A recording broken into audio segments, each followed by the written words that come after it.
There is something casinos will never announce. It will not appear in any terms and conditions. It will not be explained by the floor manager standing 15 feet away watching you.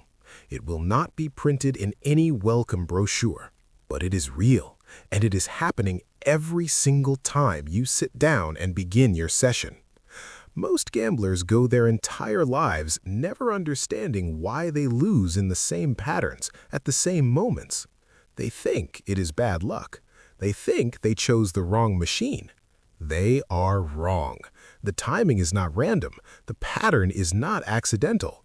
The moment a player begins doing what I am about to describe, the entire operational system around them quietly adjusts. This is not theory. This is documented behavior, confirmed by former casino employees, system engineers, and regulatory filings most people never read. Have you ever felt it? Mid-session, something shift? The machine pulling tighter, near misses arriving faster, the floor energy subtly changing. Comment yes or no right now, because what I'm about to tell you permanently changes the way you see this environment. My name is not important. What matters is context. For several years, I worked within casino operations, not as a dealer, not as a pit boss, but inside the administrative and technical structure of how these floors are designed, monitored, and adjusted. I have sat inside surveillance rooms. I have reviewed real-time session data.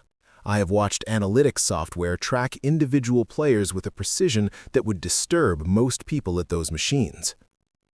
I left that industry because I became uncomfortable with what I was observing, not because it was illegal. In most jurisdictions, everything I'm about to describe operates within the law.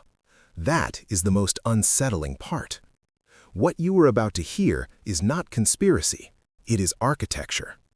The casino floor is not a room full of games.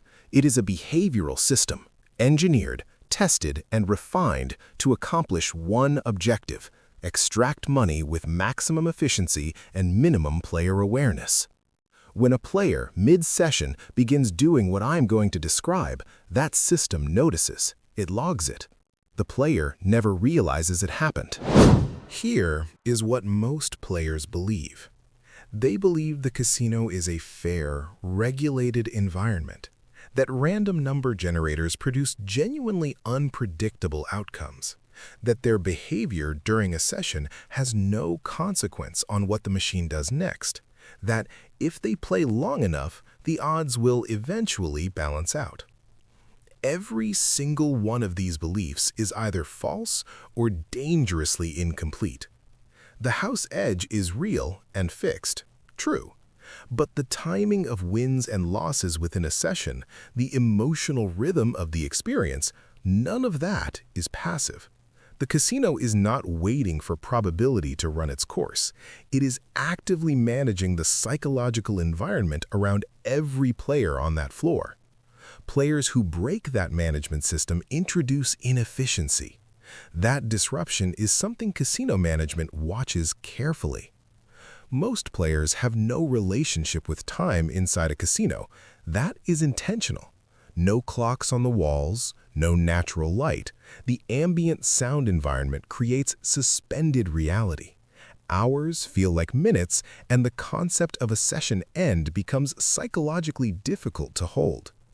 When a player visibly tracks their session, setting a timer, playing with a hard time boundary, this is behavior the system was not designed to absorb. Slot machines are calibrated around volatility cycling. Early small wins establish engagement. Tighter periods build tension. Periodic payouts sustain hope. This cycle is designed for a player who keeps going past the point where rational economics would say stop. A player with a hard time limit collapses that cycle. They exit before full extraction. Floor staff are trained to note this. A disciplined, time-conscious player is a low-yield player, and yield is everything. This is the behavior casinos hate most acutely, and it is the one most directly targeted by psychological engineering. When a player hits a meaningful mid-session payout, 2 to 5 times their buy-in, the behavioral model expects the emotional rush of winning to override the rational decision to leave. This is the dopamine architecture of the floor. The win triggers a neurochemical response.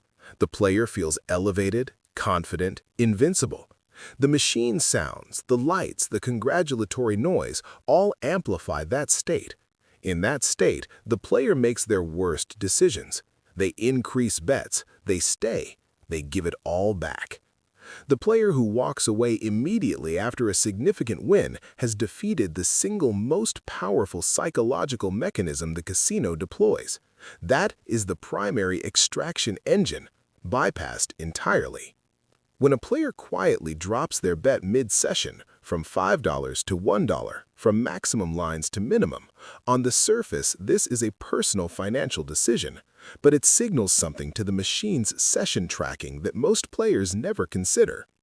Modern networked slot machines log this behavior.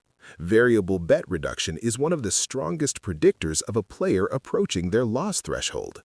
A player who drops their bet is becoming financially aware. They are starting to think rather than react, and a thinking player is a disengaging player.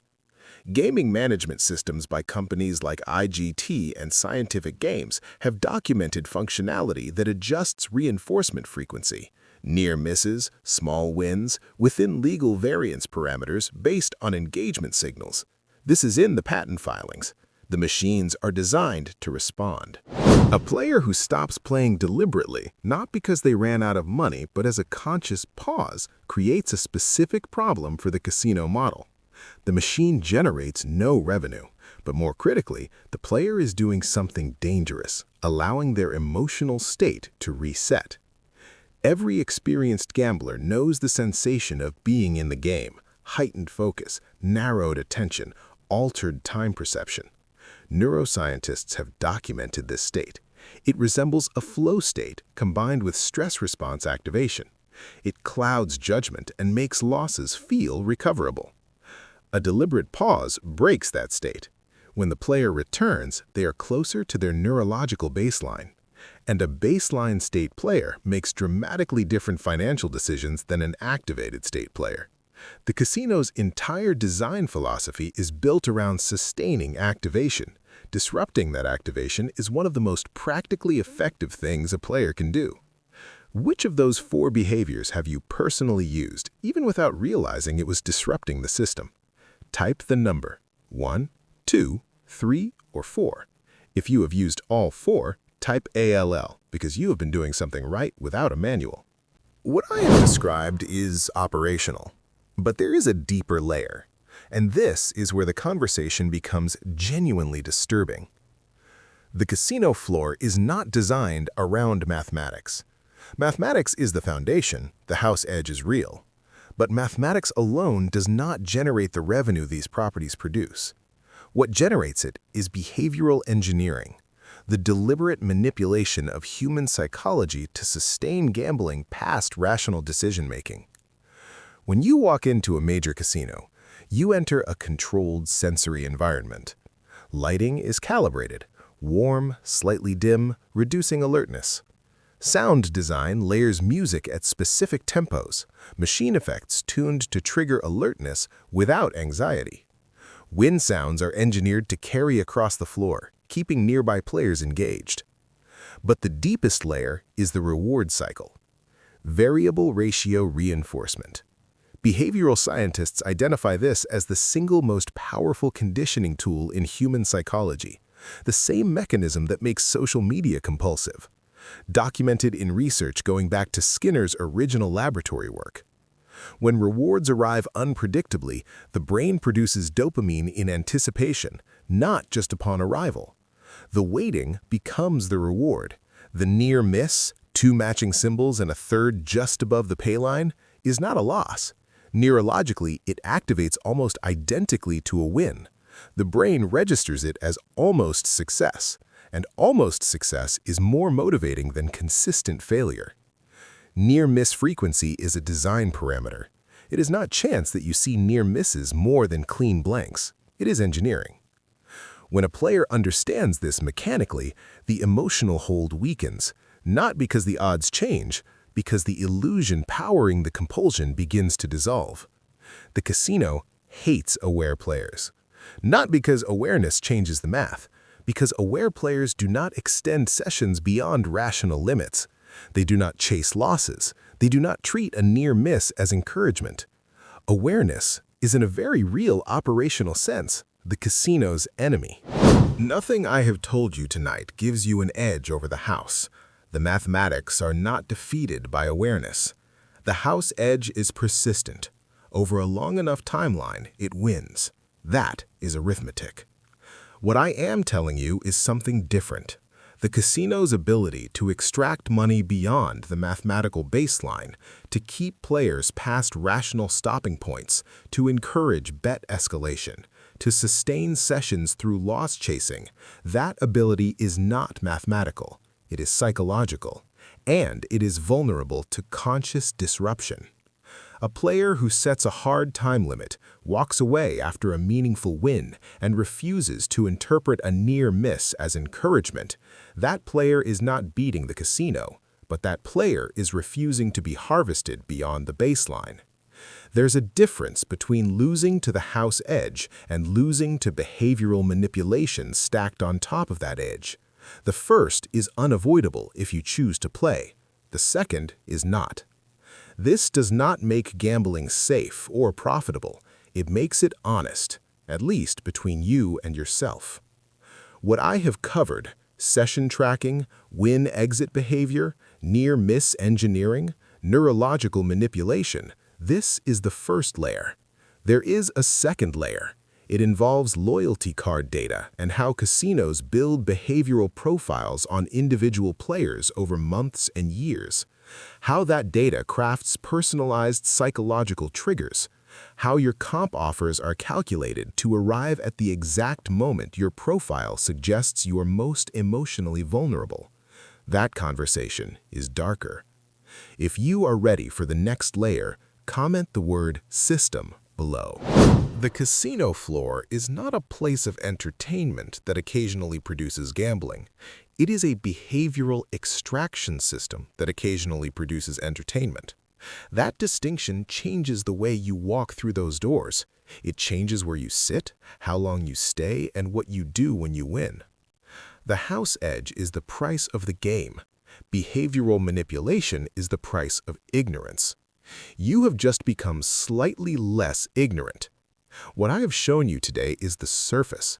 The systems not yet described, the predictive analytics, individualized trigger programs, the partnership between operators and manufacturers on session extension design, that is where the architecture becomes genuinely sophisticated and genuinely dark.